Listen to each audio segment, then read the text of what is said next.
Hello, it's the Hotel News Now crew live from the Lodging Conference Day 1. It's been a busy day here in Phoenix, record-breaking crowds at the Lodging Conference, so much going on. We've heard a lot and learned a lot. Bryan, what's your take on today?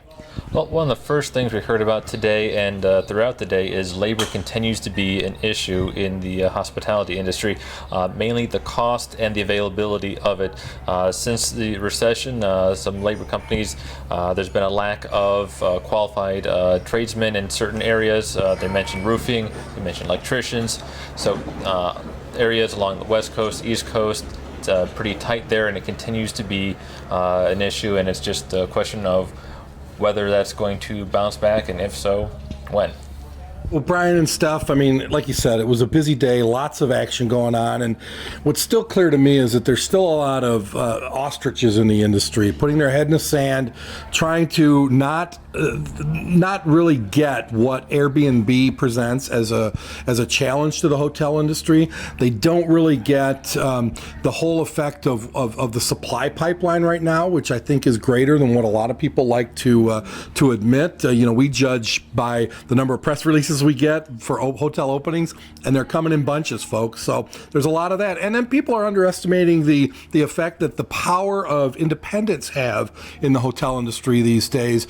With technology advances and distribution platforms, the independents have more power than ever, and I think people are underestimating that.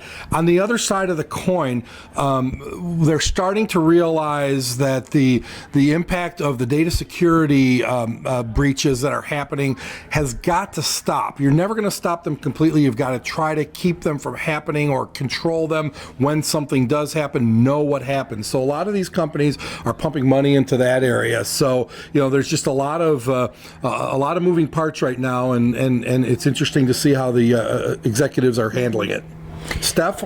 I'd say it's about time on that data security issue, Jeff. We've covered that for a while, and it's been important for a while. And it's interesting, too, that you mentioned supply. I talked to a lot of hotel brands today, and so many brands are launching within this last year, even within this last week. So brands are very bullish about putting properties in the ground before the next recession comes, and that raises the supply question once again. We're seeing a lot of activity in the economy up to mid-scale segments, which is nothing new, but I think keeping an eye on this new brand explosion is going to be something that we will look at for the next couple of years.